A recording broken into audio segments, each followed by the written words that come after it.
Buenos días a todas y todos y todes y gracias por estar aquí.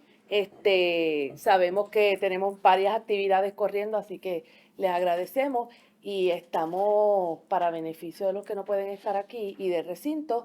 Y gracias a Jorge López estamos grabando esta presentación porque sobre Calley, pues hay escrito sobre el recinto, ¿verdad? Pero no tenemos nada documentado, grabado que hable sobre el recinto. Entonces, agradecemos mucho a Sara y a Capó, a Rafael por estar aquí. Esto fue parte de un curso INTD donde ellos estuvieron invitados como investigadores gracias a las gestiones de ISAR y el programa de Antonia Pantojas que está bajo el instituto y estuvieron haciendo este curso de verano sobre la historia, ¿verdad? Y todos los procesos detrás de esa historia oficial en nuestro recinto. Entonces voy a hablar brevemente de ello. Para quien no los conozca, Rafael es un candidato a doctorado en el Departamento de Currículo y Pedagogía de la Universidad de British Columbia en Vancouver, Canadá, y ahí ofrece también cursos de pedagogía y descolonización. También es catedrático auxiliar en el programa de la UPR Caribe Digital, que está en la Facultad de Estudios Generales de la UPR Río Piedra. También trabajó como maestro de estudios sociales por 8 años en el Departamento de Educación y completó su maestría en Historia en el Centro de Estudios Avanzados de Puerto Rico y el Caribe en el 2016. Rafael es el director de Memoria Decolonial, que es una organización sin fines de lucro que se dedica a repensar el patrimonio histórico colonial de Puerto Rico mediante un archivo cartográfico de monumentos coloniales en Puerto Rico y recorridos históricos educativos para estudiantes y el público en general. Actualmente está escribiendo su tesis doctoral sobre el discurso del mestizaje y las tres razas en la historia de Puerto Rico y la manera en que los jóvenes están repensando esta narrativa hoy en día. Súper interesante. Entonces, la doctora Sara Molinari es una antropóloga cultural, una estudiosa y educadora que trabaja en los temas de etnografía, los estudios críticos sobre desastres, la geografía feminista y las humanidades digitales. Tiene un PhD de City University of Nueva York, de CUNY, y es actualmente investigadora postdoctoral del Worcester Polytechnic Institute, donde está trabajando en Puerto Rico con la NOAA en un proyecto titulado el Caribbean Climate Adaptation Network. Está trabajando en un libro que analiza las políticas y las experiencias vividas relacionadas al desastre y la deuda, los procesos de recuperación en Puerto Rico, específicamente cómo las comunidades rescatan y ocupan los espacios, sus prácticas o tácticas legales y las protestas. Ha ofrecido cursos interdisciplinarios, como le dije, ¿verdad? En el recinto de Calley, de la Universidad de Puerto Rico y en Hunter College y en CUNY. Y ahí es advisor, ¿verdad? Del el Centro para Estudios de Puerto Rico. También Sara es la cofundadora del Puerto Rico Syllabus y editora en jefe de un proyecto de antropología pública llamada Homefield y colaboradora también con la Red Regional de Apoyo Mutuo, que es una red de organizaciones de base en Puerto Rico. Las publicaciones de la doctora Molinari aparecen en artículos académicos y populares también, tales como Urban Geography, Climate and Development, el Journal del Centro, en el documental Aftershocks of Disasters, Throughout y en Anthropology News. Así que, sin más, nuevamente le agradecemos a ellos por estar aquí y compartir todo este proyecto tan chévere e importante para nuestro recinto. Gracias, Dianex. Pues gracias, buen día, casi buenas tardes. Gracias a todos, todas y todes por estar. Primero quiero agradecer al programa de Antonio Pantojas para proveernos esa oportunidad de dar la clase del verano. La clase se titulaba Analizando paisajes, espacio público, memoria histórica y humanidades digitales. Y hoy vamos a estar conversando sobre el proceso de la clase. Y nuestro enfoque hoy es sobre la metodología que desarrollamos en la clase con los estudiantes para crear un mapa sobre la historia, la memoria histórica y física del recinto. Sí, en la presentación vamos a hablarle un poco de la historia del recinto, pero lo más que nos interesa es el proceso en sí del curso, que fue lo más interesante, por lo menos lo más estimulante, y la historia del recinto fue un poco la manera ¿verdad? Que coincidimos en esos espacios a través del campus y que nos abrió la mente un poco a maneras distintas de navegar el espacio. Así que comencemos un poco hablando de cómo nos interesamos en el curso. Sí. Bueno, nuestro propósito original no era trabajar sobre el recinto directamente, pero vamos a contarles un poco cómo surgió. Pero nuestro interés en dar la clase de investigación, en solicitar para el programa Antonio Pantojas, surge de nuestros proyectos en otros espacios. Para mí, mi interés en humanidades digitales surge de mi trabajo con el Puerto Rico Syllabus, que es una herramienta digital, una plataforma para recopilar data, información, recursos críticos para entender la crisis, las varias crisis de Puerto Rico. Y nuestra intervención como proyecto busca problematizar las narrativas de deuda en Puerto Rico y de igual manera me interesaba trabajar con estudiantes en otro proyecto para usar humanidades digitales como herramientas para problematizar espacios en Puerto Rico que resuenan de alguna manera con la memoria histórica. Entonces, yo les recomiendo que visiten la página del PR Syllabus, es un proyecto hermoso, bien Enlace. útil, o sea, excelente para profesores que están buscando pues, fuentes accesibles, porque no todo es académico, son muchas Exacto. fuentes también periodísticas, se los recomiendo. Ahí están los temas a la izquierda, que un poco cómo se divide, y tienen acceso a documentales bien buenos también, y también guías para interpretar esos documentales. Estoy pensando en uno en particular, que es el último que hicieron, que era una guía para... el documental Guerra contra nuestras escuelas, que pues también es sobre el rescate de escuelas, el cierre de escuelas y nosotros pues, bueno, creamos una guía para la gente que ven el documental en línea. Y el documental está brutal, se lo recomiendo. Sí, y un poco está relacionado con este proyecto, porque nos interesa mucho ese tema de las ruinas. Sí. Y las ruinas, por lo menos más relevantes que tenemos ahora mismo en Puerto Rico, son las escuelas que están siendo abandonadas, pero rescatadas a la misma vez. Mi interés en proyectos de humanidades digitales y de historia pública un poco empiezan con el proyecto Memoria Colonial, que les recomiendo, ¿verdad?, que visiten la página. Les voy a enseñar aquí rapidito la página. Y yo empecé esto en la pandemia y es un mapa, básicamente. Este es el mapa. A mí me interesan mucho los monumentos. Y yo pues me obsesioné un poco y me fui por la isla documentando monumentos desde un lente de colonial. Es decir, no es simplemente los monumentos a los presidentes de Estados Unidos los que me interesaban, sino a conquistadores y los raciales, como por ejemplo este es en San Juan, a la derecha. Todas las fotos las tomé yo, casi todas. Y este es por ejemplo, el mito de las tres razas en Puerto Rico, que es un tema que a mí me fascina mucho. Yo sé que a la doctora Marilu Franco Ortiz también le interesa trabajar, y a la doctora Isal Godró, la cuestión de pues, nuestra identidad definida como esas tres razas, adelantada por muchos de los patriarcas que vemos rodeándonos en este cuarto con los cuadros estos, que están bellos, pero creo que hace falta un poquito...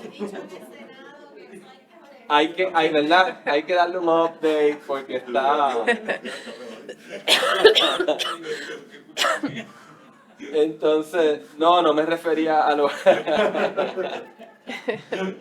Así que Y el que más a mí que me resaltó, que tiene que ver con la presentación, es los monumentos a militares, a veteranos en Puerto Rico, que es bien interesante esa coyuntura para estudiar, porque no es inmediato. Hay algo rápido que me lleva a pensar, no, mira, los puertorriqueños como víctimas de, ¿verdad? Pero habla con un veterano y muchos de ellos no se ven como víctimas. Así que es un poco problemático automáticamente verlo como bendito, porque ellos son muy orgullosos de cómo ellos sirvieron y hay que complicar esa conversación. Y en Calley, vamos a Calley, el único que tengo documentado en Calley es, por supuesto, el monumento a veteranos callellanos, que aquí hay mucha historia también con la 65 Infantería, que hablaremos un chin. Así que nada, si les interesa, ahí está, el mapa es un poco, ¿verdad? Se puede utilizar para salones de clase, explorar un poco el arte conmemorativo en Puerto Rico y está dividido por colores porque la leyenda está aquí en el mapa. Eso es una parte del proyecto como tal y también trabajamos unos recorridos históricos, pero eso lo hablaremos más adelante. Y por lo menos así yo llego a este tema que me interesa mucho, de utilizar herramientas digitales para hacer información accesible como tal. Y pues dijimos, pues vamos a combinar un poco el enfoque de Sara, que es bastante sobre el tema de desastre, las ruinas, y traer un poco mi interés y también de humanidades digitales y combinar un poco ese interés para un curso que lo teníamos pensado como un curso que queríamos llevar a cabo, un proceso participativo. Y hablo de las preguntas dale, de menciona las mencionante. preguntas. Sí. Solo antes para compartir, o sea, inicialmente nuestra pregunta de investigación era más cómo se produce y se narra el espacio que habitamos, ¿no? O sea, pensamos el espacio de una manera bastante amplia y después fuimos con las estudiantes o sea, enfocándonos más en el recinto, en nuestro espacio que estamos habitando en ese momento del verano. Procesos históricos, relaciones de poder, pero también nos interesa el tema de folclore, los rumores, el bochinche, o sea, cómo eso también es parte de la construcción del espacio que nos interesa. También otra pregunta, ¿cómo se representa la memoria histórica y el ambiente construido, tanto monumentos, edificios, espacios públicos, arte? Y cómo las humanidades digitales, como ya mencionamos, pueden servir como herramientas para interrumpir con narrativas dominantes que nos enseñan a pensar el espacio de cierta manera. Y eso, yo creo que esa pregunta nos guía a nosotros dos en nuestros otros proyectos y nos guió también durante esa clase. Los monumentos, las placas, me di cuenta, me acabo de recordar, hay un montón de placas en el recinto que nunca llegué a poner en el mapa. Porque son un montón, es más, el recinto completo lo tengo que añadir de alguna manera al mapa. Y es interesante cómo el recinto y no se ha escondido de esa historia, ¿verdad? No es que lo han tratado de ocultar ni nada, incluso lo dejan allí, que me parece que es bien distinto cómo el Estado, por lo menos, trabaja estos temas. Visita la compañía de turismo en Viejo San Juan, que era una cárcel donde numerosos nacionalistas fueron encarcelados, donde se alegan que se le hicieron experimentos a don Pedro Albizu Campos, radiación, un montón de otras cosas, un montón de casos de sífilis, de violación, hacinamiento, ¿sabes? Casos documentados. Y la compañía de turismo no tiene nada ahí que recuerda esa historia, que te relata esa historia. Tiene una placa de Luis Ferré por ahí en la cárcel. Y es un poco, ¿verdad? Como escondiéndose, la compañía de turismo, es curioso que la sede de la compañía de turismo es una cárcel, ¿verdad? Sí. Pero no te mencionan y no hablan absolutamente nada sobre el tema. Y un poco es interesante como el recinto, pues eso es parte del paisaje aquí, ¿verdad? Entonces, los interesaba llevar a cabo un proceso de acción e investigación, como diría Orlando Falsborda, y la metodología participativa es algo que tú vas a ver, se ve alrededor del mundo. No, nadie se lo inventó. Es más, se diría que los pueblos indígenas llevan trabajando metodologías participativas desde el principio y desde Nueva Zelanda hasta las Américas, ¿verdad? Ahora, hay personas que la han metodologizado. Y Falsborda en Colombia es uno, junto a comunidades pesqueras allí en el Caribe. Paulo Freire es otro. Y Linda Tui White Smith, que es de Nueva Zelanda y que traje el libro de ella, que se lo recomiendo a todo el mundo, que es Decolonizing Methodologies. Muy bueno el libro. Y ella trabaja el tema del Kaupapa Maori, que es su manera de, antes de tú entrar a un proyecto de investigación, pregúntate, ¿para quién es este estudio? ¿Para quién es relevante? ¿Quién dice que es relevante? ¿Qué conocimiento, qué saberes vamos a la comunidad? Eso es lo más importante primero que nada, la comunidad, ¿cómo se va a beneficiar de esto? Porque muchas veces como académicos uno entra a un espacio a extraer saberes, a extraer datos, a extraer información, construyes tu carrera, te fuiste, publicaste, eres una estrella. Bueno, nadie es una estrella en la academia, la bien poco son. Entonces, un poco cómo evitar esos procesos extractivos a través de metodologías donde la persona, el investigador y la investigadora se inserta en la comunidad, es parte de la comunidad, trata de borrar esa división que hay entre ellos, yo, ¿verdad? Sujeto y objeto. No son objetos, somos sujetos todos del mismo proyecto. Y pues eso inspiró mucho a nosotros pensar en este curso.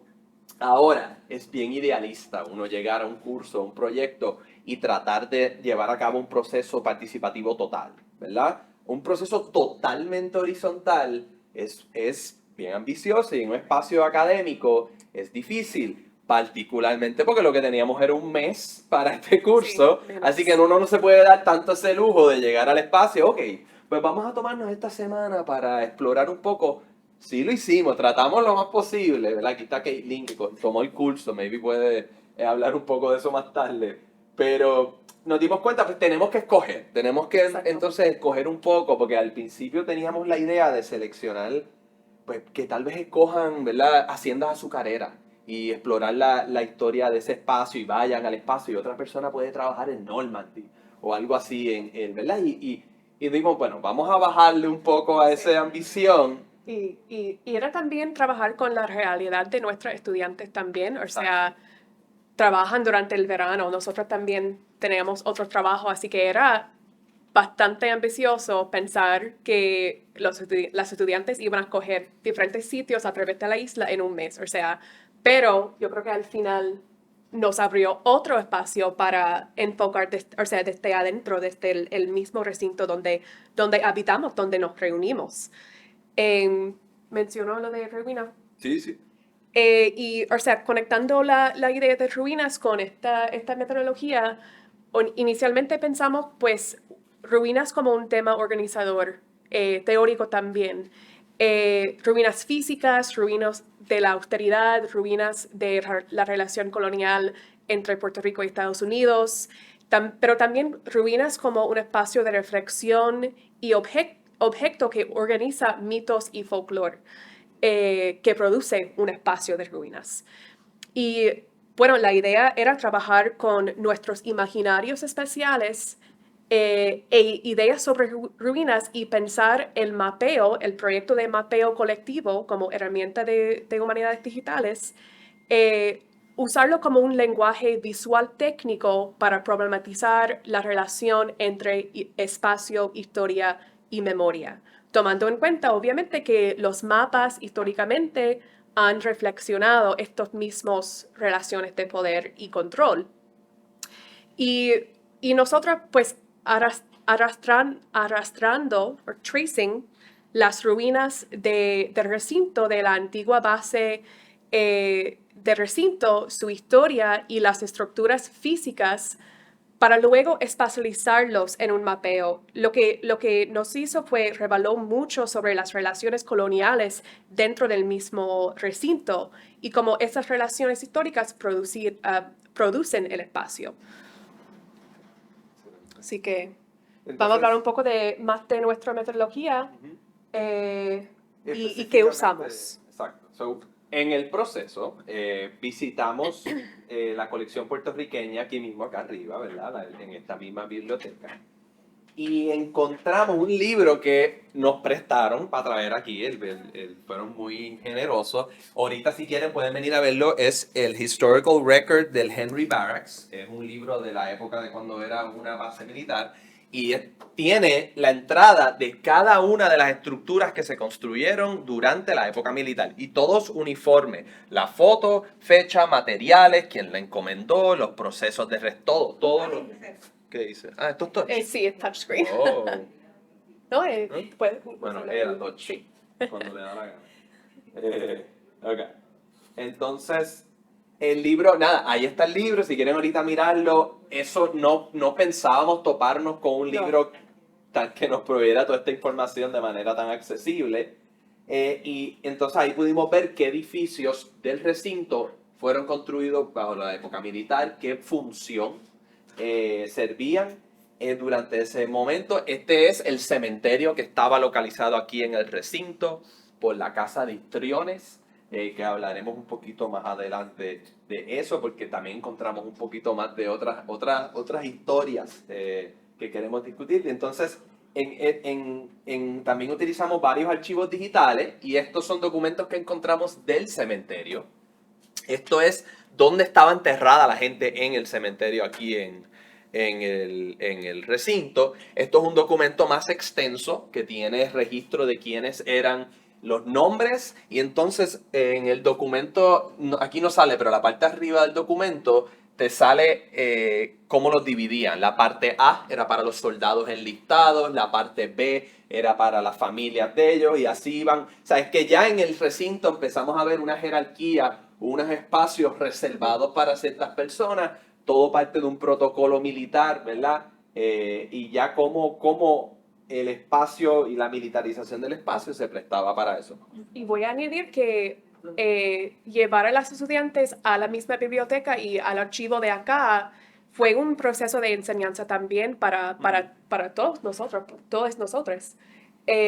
O sea, utilizar los mismos recursos y los archivos de recinto también y entender cómo una persona puede acceder, un archivo, que, tiene que hacer una cita, buscar cierta información, como que usar guantes, todo el proceso era bastante pedagógico, sí, y informativa. Entonces, y más tarde vamos a enseñarles cómo fuimos al espacio. Usamos censos digitales, este es de 1930. Observen aquí, me encanta.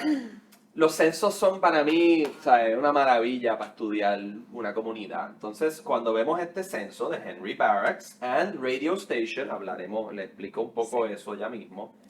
Vean cómo, y el tema de la raza es lo más interesante siempre ver aquí, y las profesiones, por supuesto. Pero fíjense, y voy a darle zoom aquí, la B de blanco, aquí, ¿verdad? Y todo el mundo, ¿verdad? Blanco, porque en la base militar, esto era una base segregada, esto no era para todo el mundo. Por ejemplo, en San Juan, Vallajá era la base para las personas blancas. En el campamento Las Casas, en lo que hoy en día es Barrio Obreros, era el campamento para las personas negras. Pedro Albizu Campos estuvo estacionado en Las Casas. Entonces, mira, blanco, blanco, blanco. Y Paco, entonces, no es ni una metáfora, es más grande. Que lo zoom in o zoom out. Zoom in.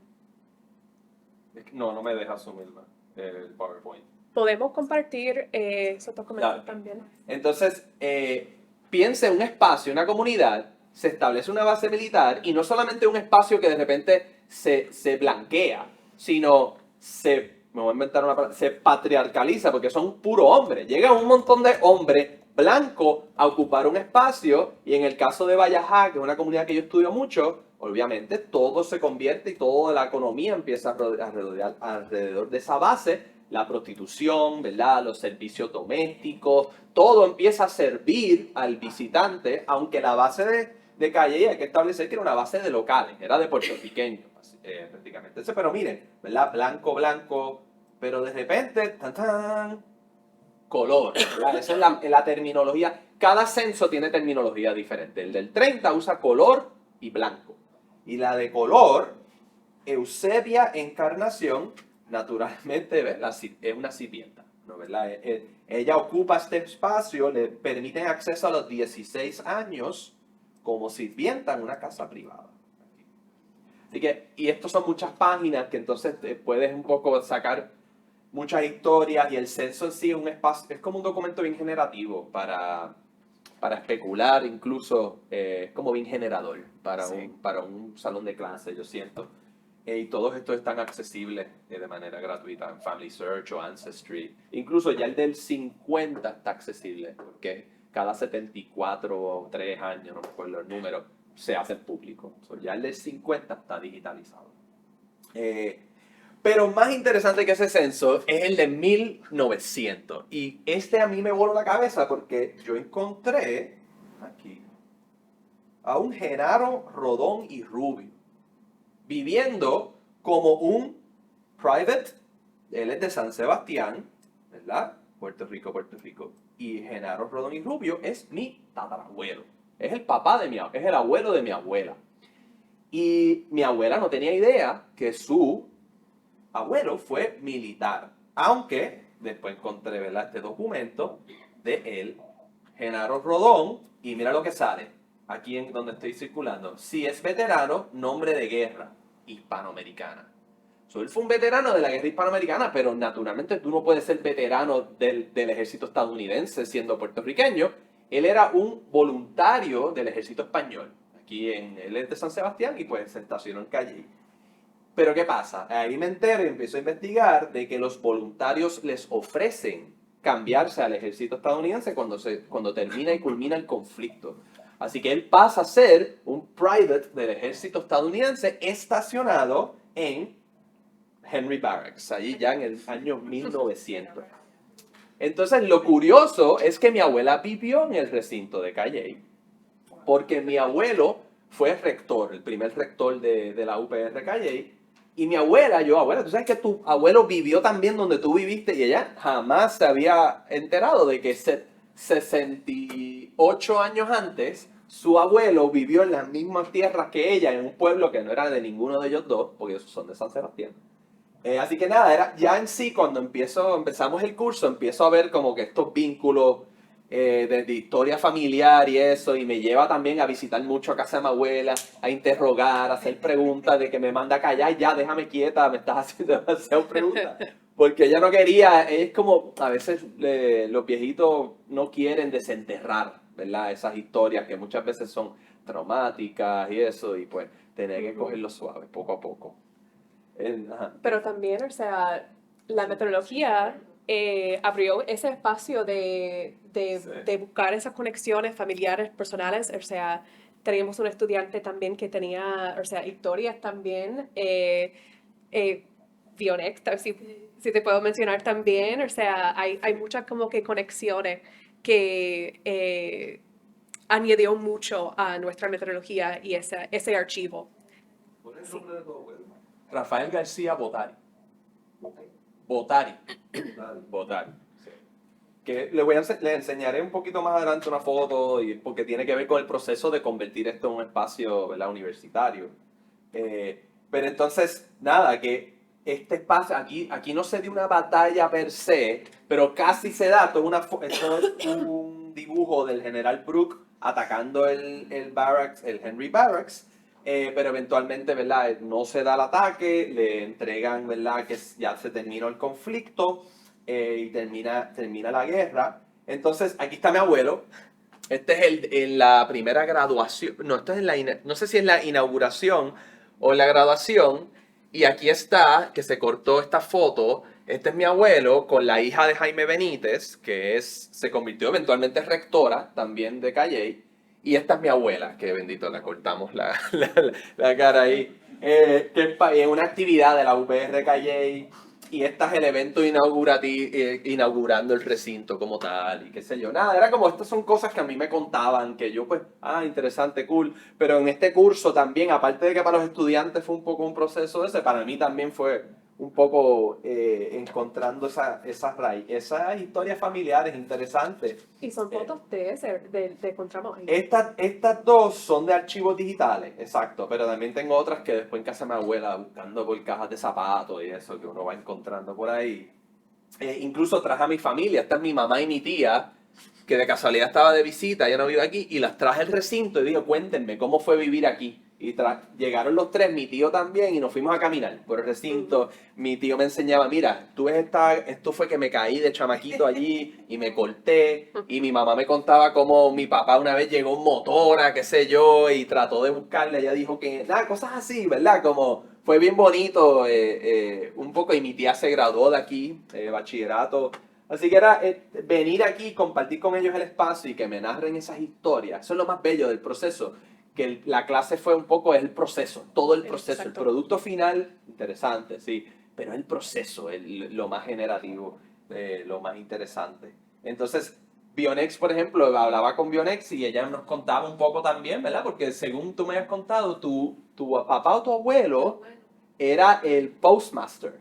sí, pero antes de eso, cuando era pequeño, él y su hermano eran como caddy. Aquí había un campo de golf. Mira para allá. Ajá. Entonces ellos le cargaban los palos de golf y toda esa cosa, le daban, ¿verdad? Sí, sí. Moneda. Mm.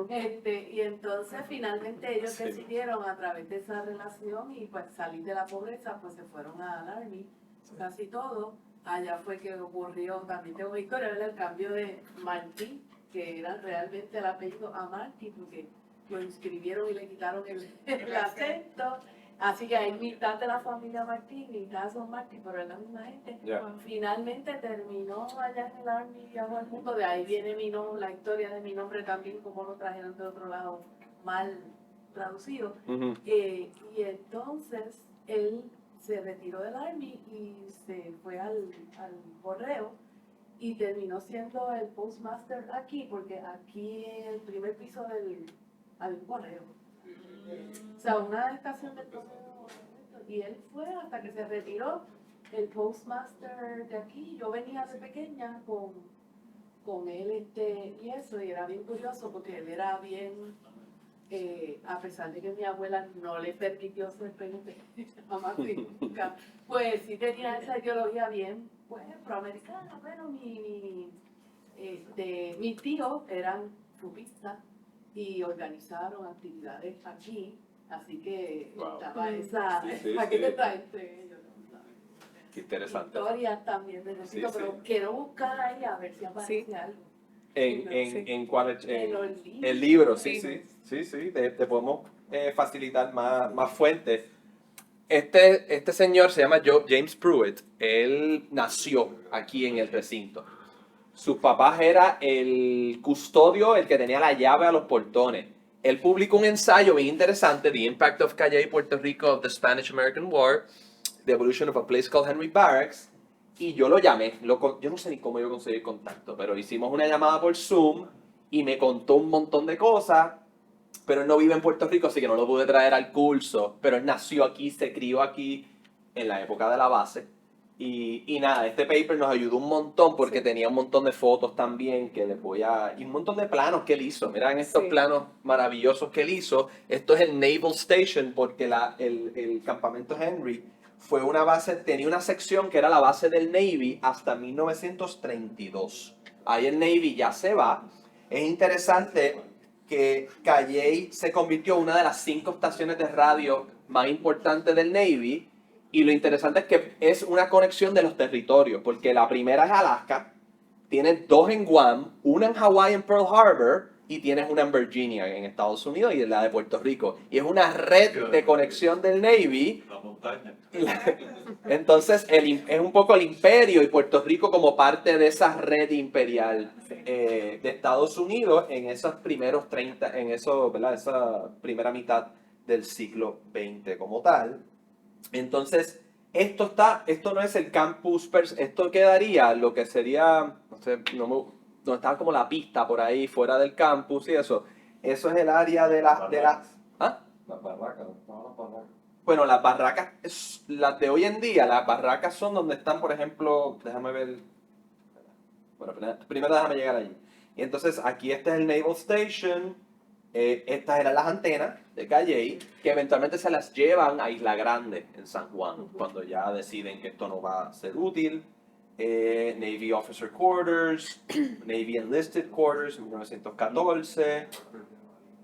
Entonces aquí llegamos ya a los 30, porque en el 1928, y esta es la forma, ¿verdad?, que el recinto todavía tiene el día de hoy, ¿verdad? Y edificio contemporáneo. O sea, Entonces, Ustedes fueron como generando en esa búsqueda, Total. ustedes fueron montando esto. no, pero estos planos los preparó El otro, Pruitt. Pruitt. Él nos los envió. Dijo, mira, tengo esto, que yo pasé todo el trabajo haciendo esto, pero pero Pero en el enfatiza. curso lo discutieron. Exacto. Sí. Entonces, Ok. vamos a llegar ya mismo a la parte donde fuimos a caminar por el recinto a explorar un poco eso. Y también, o sea, algo pedagógico también en nuestra exploración, al principio, o sea, no sabíamos que íbamos a encontrarnos con el señor Pruitt, con su historia, con su artículo que leímos, con esa entrevista, pero también para las estudiantes era un buen momento para hablar de cómo interpretamos esas narrativas históricas, o sea, su documentación comparada con su narración, su perspectiva histórica años después. Por ejemplo, él tenía una perspectiva muy interesante que él pensó que después del cierre del Henry Barracks, como pues de Estados Unidos, que cayó el recinto. O sea, el recinto nunca fue, o sea, perdió su momento más importante Él hablaba cuando cerraron el Globe. de la relación con la comunidad. Que cuando se le devuelve a Puerto Rico es cuando Sí. menos Calle ha estado en el espacio. Como no Ese hay era su argumento. interacción, se perdió mucho. El espacio se perdió mucho con ese cambio. Esa era su postura. O sea, muy interesante Sí, sí, problematizarlo también. Ajá. Disculpa, porque yo me tengo que ir, no estoy seguro si voy a darme hasta el final, pero no sé si ustedes se toparon una foto que hay en la hemeroteca de Río Piedras de protestas de la comunidad pidiendo que esto se convirtiera en una institución educativa. Sí, tenemos fotos de eso, sí. Claramente habían protestas de la gente. Creo que en esta misma avenida se dieron varias de esas. Que esa narrativa. Sí, exacto, no. Definitivamente. Yo lo escuché, ¿verdad? Porque, ¿verdad? Dentro de todo estuvo aquí muchos años y nada, esa era su postura. Pero yo les reté el punto y él también bien abierto a seguir discutiendo y eso, ¿sabes? Que era una persona bien abierta a esa por lo menos. Y nada, estos mapas nos ayudaron un poco a ver estos espacios. Este es en 1937 también, porque el huracán San Felipe destruyó todas esas estructuras de madera que le enseñé, destrozadas.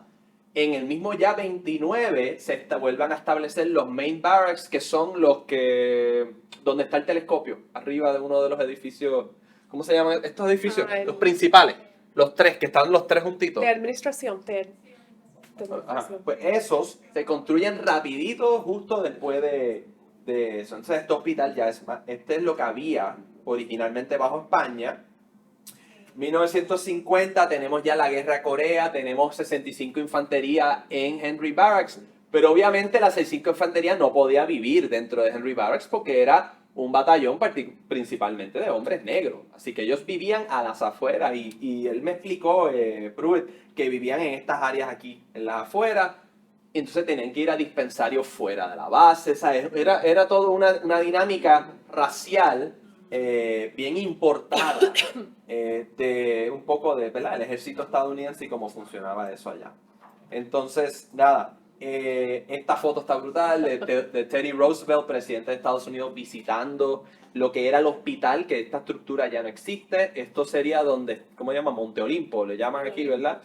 Allá arriba, y eso es el presidente viniendo a inspeccionar la base como tal, en 1903, si no me equivoco. Y Pruitt me dijo que quedan como unos ladrillos, supuestamente. Los fuimos a buscar los ladrillos, pero no los vimos. Pero dicen y que queda algo de ese hospital, que es la primera estructura, es de la época española. Y los españoles establecieron la base 1897, el año antes de la invasión. Y el año antes de San Cipriano. Exacto. También, o sea, aprendimos mucho de cómo los desastres naturales también impactan las relaciones coloniales, la infraestructura de Puerto Rico, o sea, los cambios entre los puestos militares y cómo se organizan el espacio también. Así que nada, avanzando un poquito, tenemos un montón de más fotos, pero me interesa más que nada llegar al final, que quiero enseñarles el recorrido que hicimos. Service Club, ¿verdad? Son un montón de fotos. No hay tantas fotos por ahí, pero las que encontramos pues las compartimos. Ahí te vemos los barracks, ya estos los que están todavía al día de hoy. Y entonces esta foto la encontré en casa. Y este es mi abuelo cruzando un alambre de púa en el 67 o 66, cuando ya le devuelven, porque la base termina como tal, en el 55 desactivan la base. Pero falta unos años en lo que se lo devuelven, se lo entregan a Puerto Rico, y en el 60 ocurren esas protestas que mencionaste. Y entonces esta foto es mi abuelo un poco es como bien simbólica, cruzando ese alambre de púa, ese espacio militar, para eventualmente, ¿verdad?, convertirlo en un recinto como tal. Le entregan porque hubo manifestaciones para... Pues yo no me atrevo a decirte que la entregan por eso, no me atrevo a decirte. Nos gustaría pensar de que la presión del pueblo, ¿verdad? Pero, o sea, más allá de atribuírselo, sí hubo manifestaciones. Sí hubo manifestaciones, Ah, ok. debía haber Sí. incluido las fotos, pero las Ok. tenemos. Tenemos Sí. fotos de las marchas que se llevaron a cabo. Ajá. Entonces, nada, otras fotos, obviamente, esta foto está brutal, Sí. esta, es esta está en casa de mi abuela, este es el primer día de la inauguración, no sé, tratamos de encontrar qué estructura de edificio era este, No. pero no lo encontramos.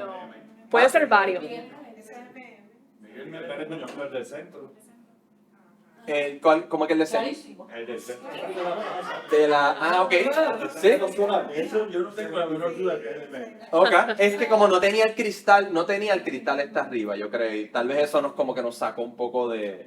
Porque está frente a la fuente. Ya, sí, porque se ve el patio acá afuera y eso. Ah, ok. mira, La sí, única ya. que no se dio cuenta fuiste tú, Patricia. Entonces, ¿Cómo se llamaba la base para los españoles? ¿Qué nombre tenía? no tengo el nombre. Era, Era un hospital militar y de verdad no tengo el nombre, no se sabe, o por lo menos no encontré. pero cuál. era para los españoles un punto central para mover materiales, o sea, Calle era un punto central para toda la isla, para la transportación militar específicamente. Entonces, parte del proceso, la parte más enriquecedora del proceso fue vamos a ir a estos espacios, ¿verdad? Vamos a habitar estos espacios y pues nos fuimos un día a explorar el recinto y Sara Sí. les va a hablar un poco de ese proceso. Bueno, creo que un punto importante, o sea, que estamos tratando de transmitir también es que creamos muchos archivos en ese proceso. O sea, el mapa es un archivo, pero también el recorrido que hicimos físicamente juntos, es un archivo corporal. Y desarrollamos esa metodología y no sé si es una palabra, pero encuerpar el mapeo, embodied mapping, no, en embodied mapping process, donde estamos analizando el espacio, el paisaje, las estructuras físicas, pero de una manera o sea, de una manera física, pero también emocional, del compartir. Era una parte muy importante estar juntos en ese proceso. Teníamos una estudiante por Zoom, o sea, en mi teléfono, o sea, caminando por todo el recinto. Ay, diatre, es verdad. Se me olvidó Un poco difícil, pero para ella, o sea, era otro proceso, o sea, otro proceso de encuerpar el mapeo A Sara le tocó digitalmente. el Zoom call por ahí. Sí, el Zoom call. Así que, o sea, el mapeo durante ese recorrido, o sea, el mapeo colectivo incorporaba nuestras reacciones también espontáneas, nuestras memorias. Y una parte muy interesante era el día que fuimos a las casas antiguas de la facultad, que pues vamos a contarles cómo era, pero entramos las casas viejas, o sea, teníamos toda la ropa apropiada, adecuada para entrar, y lo que encontramos, o sea, encontramos afectos personales, materiales personales, fotos, o sea, ruinas realmente muy personales de la gente que vivía en esta casa. Y, por ejemplo, o sea, la metodología de embodied mapping también nos trajo la preocupación, por ejemplo, y la conversación caminando por esas casas de, wow, son casas abandonadas que estamos caminando por esas casas abandonadas mientras hay una crisis brutal de vivienda en Puerto Rico, o sea, y la molestia también de eso. Y pensar los mitos también y rumores, o sea, nos interesaba mucho pensar quiénes eran las personas que vivían ahí, o sea, por qué dejaron esos documentos personales, estas fotos, estos pósters que les vamos a enseñar una muy interesante. Pero el espacio, o sea, es un archivo y eso, o sea, lo vivimos, lo recorrimos y era parte del proceso de embodied mapping. Pasamos por la casa, que quizá era la parte más interesante, pero también por los viejos barracks, que son los edificios de administración ahora. Pasamos por el teatro, donde había el cementerio, o sea, imaginamos también esa parte pues, de la muerte del archivo colonial que existe en ese espacio. Ok, aquí está el póster muy interesante. Pero antes de enseñarlo, pensé tal vez que Eileen, si quieres ¿sí? compartir un poco, porque Eileen estuvo con nosotros en esa caminata, y a ella particularmente le interesó mucho el cementerio. Y cuéntanos un poco de ese proceso, y cómo fue la caminata para ti, o como lo que quieras contar. La razón por la cual me interesó la área del cementerio es no porque sabía dónde era exactamente, sino porque mi abuelo cada vez que venía a la universidad a verme presentaciones de teatro o de coro, me contaba que cuando él era pequeño se rumoraba en la comunidad que iba a cerrar de la base, como el primer profesor, y le estaban pagando, ¿verdad?, a los niños por vellón para que sacaran los huesos de las personas que estaban enterradas ahí. Y él me contaba... ¿Por cada hueso? ¿Ah? ¿Por cada hueso un vellón? Y pues sí, me estaba contando sobre eso y cada vez que venía aquí pues me contaba la misma historia. Y pues ahí fue que yo solo empecé a comunicar al profesor y a la profesora, ¿verdad? Y ahí fue que empezamos a investigar dónde realmente era. En la universidad siempre hay sus ghost stories, todos los estudiantes aquí hablan de que hay ghosts de todos lados y qué sé yo. Y da la casualidad que cuando nos metimos a los mapas para ubicar más o menos dónde era el cementerio, nos dimos cuenta que era una parte, por lo menos, era en la casa Histrión, que ahora mismo esa estructura que es de madera, que está detrás del teatro, donde, ¿verdad?, los estudiantes de teatro practicamos y pues ensayamos nuestras obras y también presentamos. Y da la casualidad que siempre que vamos ahí pasan cosas bien creepy. En estos días que he tenido la oportunidad de ensayar y a veces se escuchan pasos y que sí, que es algo que como que nos inventamos, sino se rumora y también se puede sentir en el ambiente. Fuimos al área, yo soy bien crazy y nos metimos por unas puertas que habían detrás de... Debajo de la casa. En la parte de atrás de la estructura hay unas puertas y puedes entrar debajo de cómo es. Y ellos no querían entrar, pero yo dije, esta es mi investigación, me toca ir. Y era bien curioso porque se sentía bien frío. Sí. Y era algo, una sensación bien parapelo porque es un lugar que está tan oculto y bajo la estructura se pensaría que había calor, pero era bien frío y el ambiente era como triste. Sí. Acercan a la tierra. Sí. Y teníamos, o sea, nuestra documentación era por notas, o sea, estamos tomando notas escritas durante los recorridos de esos como que sentimientos que surgieron, de las conversaciones. Tenemos un archivo colectivo, o sea, digo, hay muchos archivos que salieron de esa clase, pero... Y esas notas hacían asociaciones así como libres. Sí, Pues, sí, notas como que, pues yo tengo en mi nota, por ejemplo, como que la molestia que sentía de encontrarme con casas abandonadas, así, de casas buenas. O sea, casas, sí, ahí pueden vivir gente, familia. Y, en mis notas, por lo menos, yo añadí cómo me sentía, ¿verdad?, como estudiante que practica en esa área, que, ¿verdad?, había cuerpos ahí que fueron como que sin piedad, como que los sacaron de ahí. Y fue ese sentimiento. Actualmente soy estudiante, ¿verdad?, que va para estudiar arqueología y como que eso me llamó mucho la atención y pues me centré mucho en ese tema así de la muerte y por eso fue que... Sí. Y era eso, era dar ese espacio, abrir ese espacio para las emociones, para la parte afectiva del recorrido y tomarlo en serio, documentarlo. Todos tenemos distintas fotos, o sea, tenemos todo el archivo con las fotos que cada una de nosotros tomamos. Tenemos videos, o sea, así que era un proceso bastante detallado de documentar durante el recorrido. Hicimos ese recorrido durante 2 días, yo creo. O sea, dividimos el recinto. Incluso fuimos al parking, donde ahora no ves nada, pero era un espacio donde se bañaron los caballos en la base militar. O sea, era un espacio para los animales, para bathe them. Así que es súper interesante. También los espacios que no ves nada, nos dimos cuenta que hay mucha historia, muchas cosas interesantes ahí. Entonces, particularmente a mí me llamó mucho la atención y quería mencionar, los cuerpos fueron exhumados y se los llevaron a Bayamón, al cementerio militar que está allí en Bayamón, y están todos allí. Tú entras, creo que a la derecha, es que están, pero es bien interesante cómo el mismo ejército es dueño del cuerpo, ¿verdad? Y se tiene que hacer responsable que aun cuando se van, es bien rara esa relación con la tierra porque no hay un apego a la tierra. Uno pensaría, pues no, ellos son de esta tierra, se van a quedar descansando en esta tierra, y no. Es como su apego es a la institución del ejército, ¿verdad? No a la tierra. La manera que fueron removidos también, como que... Sí. Sí, sí. Entonces, este cuadro, a mí me llamó mucho la atención, ¿alguien ha visto esta película? La casa de un amigo. Esto es de la Diverco. De la Diverco. Y me pareció tan irónico que encontramos esto, y les quiero enseñar esto.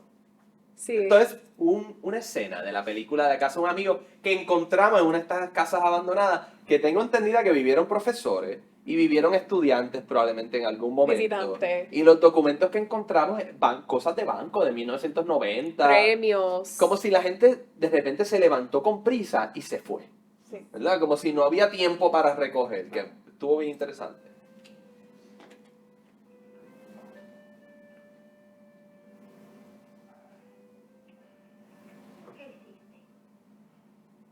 Y la ya casi está terminando su casa. Tiene los 4 esquineros levantados en parte del almazón del techo. Yo tengo que buscar la forma de hacerla nuestra. Por lo menos ya tenemos dónde hacerla. ¿Cómo lo haría Hilario? ¿Y por qué no le pregunta? Él es tan pobre como nosotros y con más familia. Pues eso yo fui a preguntarle. Me quedé mirando a los hombres que estaban ocupados trabajando allí, dándole forma a la casa. Me olvidó lo que iba a preguntarle. ¿Sabes lo que voy a hacer? Mañana, cuando Pascual vaya en la wincha para el pueblo, yo voy a irme con él. Voy a llegar hasta el almacén, voy a preguntar todo eso sobre la madera. Después yo voy y le hablo con Hilario y le pregunto cómo fue que le empezó la casa de él. ¿Y tu mamá? En el puerto. ¿Y ella qué dice? Ya tú sabes.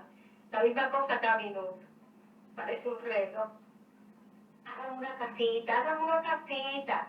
Y háganla lo suficientemente buena para que no se les caiga encima como esta. La película es literalmente sobre la vivienda, ¿verdad? La vivienda rural, de cómo la transición de casas de madera a casas de cemento también, y cómo las comunidades juntas construyen estas casas a través de cooperativas. Es una película de verdad que empuja el cooperativismo, bien interesante, y encontrar ese cuadro ahí fue, para mí, que había visto la película, era como, era una conexión, que hablaste un poco de esas conexiones, y para mí las ruinas, eso es lo único que hace, es traer conexiones. O sea, uno puede ver una ruina y te puede llevar a través de tú puedes hacer conexiones después con toda la historia, que es un poco el ejercicio final, si nos da tiempo, que queremos hacer. Pues sí, yo creo que queremos dar unos minutos para preguntas y reacciones, y queremos enseñar el mapa que es en proceso, o sea, queremos seguir desarrollando el mapa, pero o sea, solo para concluir, yo creo que esa clase para mí me dio más curiosidad aún sobre cómo podemos trabajar a través de Digital Humanities y estas herramientas para seguir explorando estos espacios, seguir como que excavating las narrativas, las relaciones históricas que existen, que no vemos directamente, pero sabemos que hay que analizarlas. Y también, o sea, nos dio muchas pistas para seguir y queremos seguir desarrollando ese mapa. Yo creo que es una herramienta muy importante para el recinto, o sea, nos enseña, y todo el archivo y los archivos que tenemos nos enseña, o sea, cómo Calle conecta con el resto de Puerto Rico, con la historia colonial, con el mundo, o sea, literalmente es como un espacio muy pequeño, pero hicimos muchas conexiones globales y interpersonales también para mucha gente. Sí. Así que queremos cerrar enseñando un poco del mapa y vamos a compartir el enlace con ustedes también. Y estamos muy abiertos a seguir esta conversación, a seguir desarrollando este proyecto, a integrar más estudiantes, a seguir trabajando con el instituto, porque da mucho valor a la UPR, yo creo. Sí. Y no solamente el mapa, o sea, el mapa, nos encantó verla preparar el mapa, es un mapa incompleto, siempre se le van a seguir añadiendo cosas, pero lo más que, por lo menos a mí me encantaría elaborar es eventualmente un tipo de recorrido del recinto que reciba, por ejemplo, padres llegando con sus estudiantes para eventos, para llevar y compartir esas historias que Caitlin mencionó, un poco esas historias folclóricas, pero también historias coloniales, militares, del recinto y sus etapas a través de los años. Yo creo que se presta, el campus es tan bueno para caminar y explorar que es algo, nada, que a los dos nos ha interesado seguir elaborando. Y si tuviésemos un curso, por ejemplo, más de un mes, podríamos elaborar algo bien chévere, pensamos. Así que, nada, food for thought, ahí dejamos la propuesta. Y nada, aquí algunas de las estudiantes añadieron sus puntos en el mapa. El before and after, las casas como se veían antes, según el libro que está aquí. Y también Camila escribe, entrar a estos espacios se siente como entrar al año 1987. No sé por qué el 87, pero dentro de estas casas aún quedan los restos y pertenencias de las personas que solían vivir allí, como si se hubiesen ido con prisa. Quizás estas personas salieron de las casas pensando que volverían y no pudieron. ¿Ves? Queríamos dar ese espacio también para... No tiene que ser esto tan empírico, científico, positivista. Exacto. Esto es, vete en el viaje, escribe poesía, haz un dibujo, o sea, y un poco de las ruinas como ese espacio generador. Aquí están los barracks, estructuras, ¿verdad? Como se veía antes, la foto hoy, y un poco esos espacios. Así que... Y así interrumpimos la idea y el uso normativo del mapa, o sea, cómo construimos un mapa. Lo tratamos de hacer de una manera distinta. Así que, nada, los invitamos a que vean las ruinas como un espacio generador, Sí. a ver qué te provoca. Estos son algunos ejemplos que no sé si prefiero, ¿verdad? Ver si hay preguntas, pero pensando en el Observatorio de Arecibo, los bunkers militares en Vieques, la Central Aguirre, que estuvo el sábado allí, Las escuelas abandonadas. una escuela abandonada, son espacios bien, bien ricos para pensar, para estudiar, para explorar. Incluso fuimos tal vez un poco irresponsables entrando a espacios así que no son muy seguros.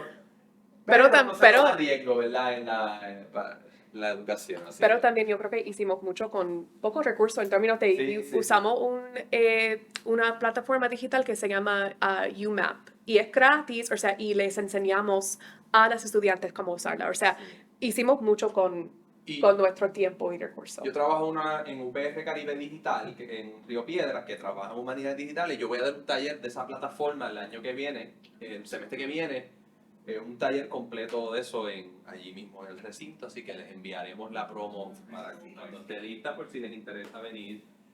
Así que muchas gracias. Sí, gracias. Cualquier preguntita. Gracias, Caitlin, por estar también. Y Caitlin, de verdad, gracias. Sí. Sí.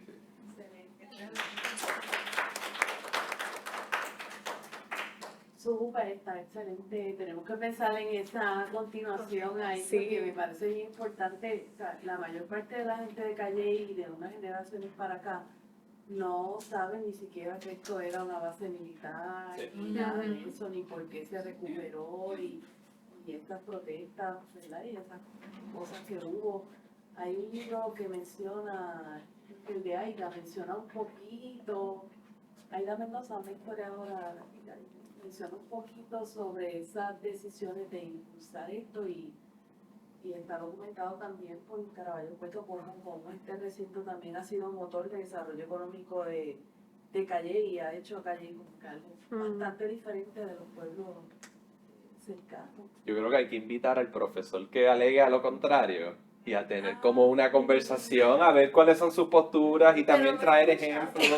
Como callellana, que ¿verdad? Está en otros espacios que no son de la universidad. Sí, yo he escuchado mucho eso y constantemente, y además recientemente ¿verdad? Por unas decisiones de no permitir acceso al recinto a un montón de cosas. Ay, que vienen los asuntos de las demandas y de toda esta... Pues sí, ese sentimiento y te lo expresan, o sea, este recinto es una cosa como que ahí para la gente que llega, Ajá. que realmente ya ni siquiera viven aquí, muchos de los estudiantes no se hospedan y mucha gente de la comunidad no siente que este recinto es parte de la vida de Calle, excepto quizás la pista. Yo creo que es el servicio, claro, porque todas estas cosas económicas y toda la gente no las ve directamente, ¿verdad? No las percibe, qué pasaría si no estuviera el recinto, ¿sabes? Pero, Sí. pero, por ejemplo, dicen la pista, pues, como una vez se pensó aquí que no se iba a permitir el acceso a la gente de Calle a la pista porque los atletas se estaban quejando, por razón porque pues no tenían dónde hacer los ejercicios, la cosa, eso está lleno de gente ahí. Y chacho, le dijeron al rector que estaba en ese momento, y yo creo que fue Aragunda, le dijo, tú le quitas a de Calle y el acceso a esa pista, y olvídate. O sea, eso es lo que, así que dicen, bueno, pues, la pista, que ni siquiera la ven como parte del recinto. Sí, pero yo creo que eso se da a dos niveles, porque yo me acuerdo de ese caso también, y el alcalde quería que tuviera acceso todo el tiempo, que pienso que era lo más lógico, pero no quería colaborar con la universidad en el mantenimiento de la pista. Entonces, los municipios, y esto pasa en otros recintos también, los municipios ven qué hace la universidad para mí y no cómo es parte del municipio y cómo se integra en ambas cosas. Sí. Y esa ruina de esa casa, de esas casas, o sea, 5. 5. Y, ¿verdad? Esas son las casas que están adentro del recinto. Las 5 que están en fila, camino Sí. a Oli. Las que están allá detrás del museo. Es como una Sí. congelación del tiempo, o sea, Ajá. cuando yo vi esa Exacto. foto, yo digo, pues, es que, o sea, tú no puedes, ¿hace cuánto tiempo esa estructura está así con todo, Al menos con 91, toda esa 91. basura dentro? O sea, es como, Tú abres y digo, está basura Exacto. ¿verdad? Por darle, ¿verdad? Afecto de indignación, porque, o sea, ¿cómo es? Hace años y la universidad no ha hecho absolutamente nada. No. Y hay muchos usos que, o sea, se pueden dar a esas casas. Imagínate poder traer profesores visitantes aquí al recinto No, y yo me recuerdo que nosotros estudiantes tuvimos también. un verano y entonces con unas estudiantes de Estados Unidos y eso fue un desastre, rata. Bueno. ¿Pero dónde se quedaron? Afuera. Ajá. En las que están en la UTC, de Ok. hecho ahí vivió Isa Leza hasta hace como unos 10, 12 años estuvieron Más o menos. Wow. presentables, vivibles, Ya. se quedaron aquí. Yo pregunté recientemente si había algún plan y aparentemente sí se estaba trabajando a nivel de Administración Central un proyecto para rehabilitarla. Tenemos el caso de la piscina, ¿verdad? Exacto. Un ejemplo de cómo nosotros, los que no estudiamos aquí éramos pequeños, es que para nosotros aprender a nadar era porque nos permitían usar la piscina a la gente de las escuelas. Ahora está cerrada, Ajá. hay un problema para rehabilitarla porque está declarada como monumento histórico porque aparentemente esta es la segunda piscina en Puerto Rico de entrenamiento. Bueno, creo que la primera estuvo en San Juan, no sé, y esta es la segunda, así que es como algo histórico, así que para Sí, poder sí. restaurar y todo, es todo Ay, un asunto y ahí lleva años. Ajá. Sí, sí. Una pregunta, gracias por la presentación. Yo creo que genera esto, ¿verdad? De pensar en las conexiones y cómo conectar también con otras historias comunitarias, intergeneracionales y todo esto. Pero sobre la metodología del archivo, para entender un poco más, la idea es que sea asequible para todo el mundo. ¿Cómo se sigue construyendo desde ahí? ¿Qué conexiones va a seguir teniendo con la universidad? ¿Está disponible aquí? ¿Cómo funciona, Pues cómo que- funciona este archivo digital en términos del acceso Sí. y Lo, posible crecimiento Sí, del sí. proyecto? Gracias por la pregunta. O sea, ahora mismo tenemos un Google Drive compartido solamente con las estudiantes de la clase y entre nosotras. Pero yo creo que vemos mucha oportunidad de arreglar un poco el archivo, organizarlo, hacerlo más chévere y realmente compartirlo, o sea, quizás con una colaboración más formal con la universidad. O sea, yo creo que nuestro archivo puede servir para la biblioteca, un recurso para la biblioteca, porque recopila muchas cosas.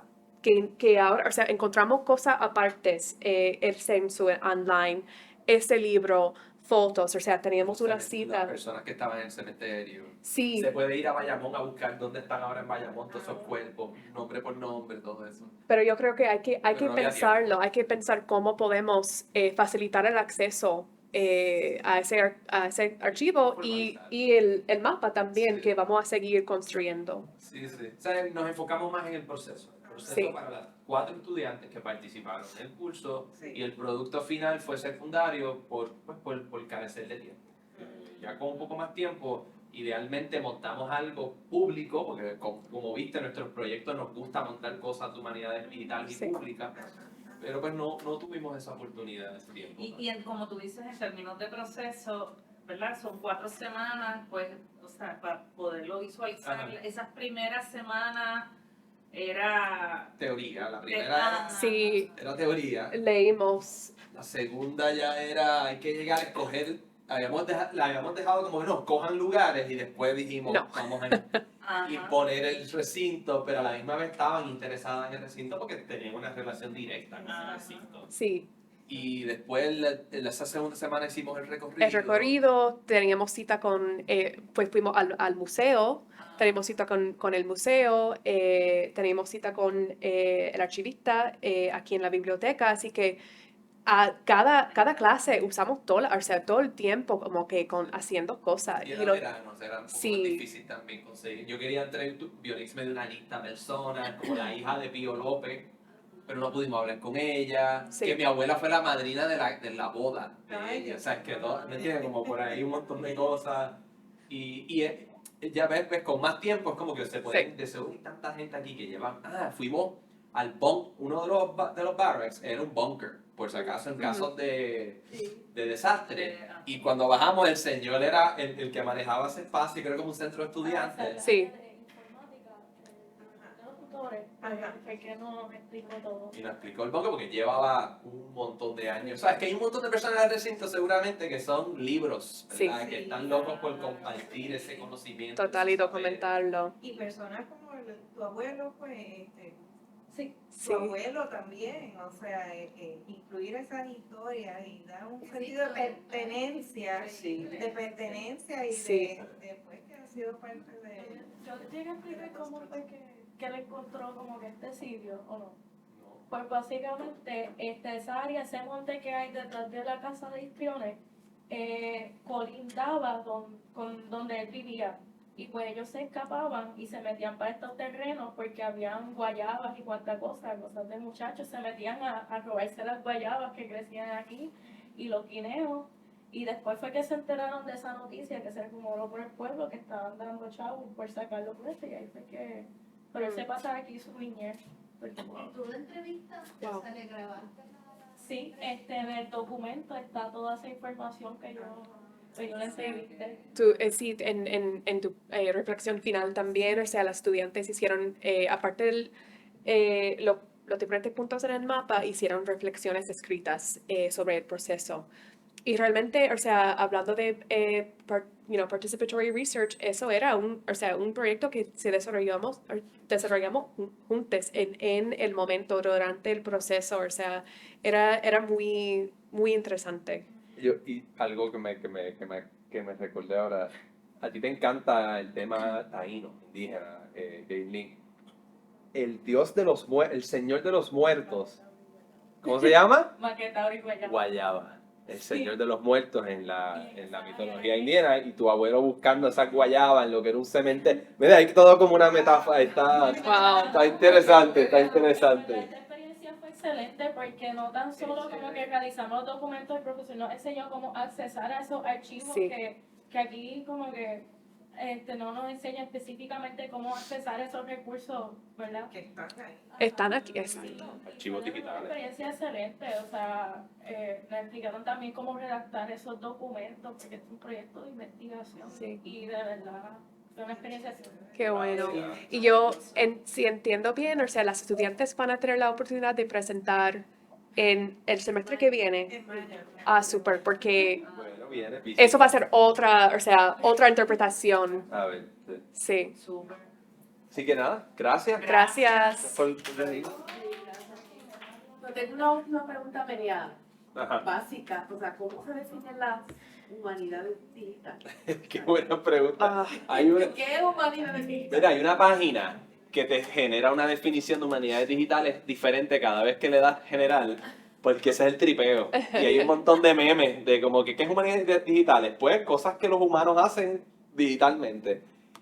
I mean, no sé, yo creo que Sara tal vez te pueda dar una mejor Bueno, sí, definición. hay muchas como que interpretaciones, pero es o sea, el uso de la tecnología de alguna manera, o sea, en este caso era, o sea, un mapa, el producto como que final, digamos, para investigar preguntas que tienen que ver con humanidades, o sea, en este caso la historia, el paisaje, las ruinas, o sea, interpretaciones.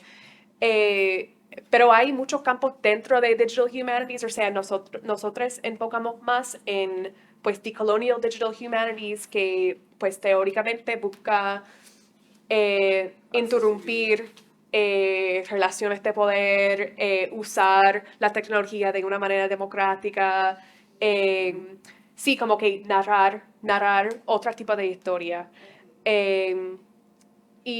Pero sí, o sea, hay proyectos de Digital Humanities que realmente, o sea, son en otras líneas. Pero sí, it's a very wide field. Me ha Sí. pasado eso, que he buscado la definición y he encontrado como 20. Sí. Gracias.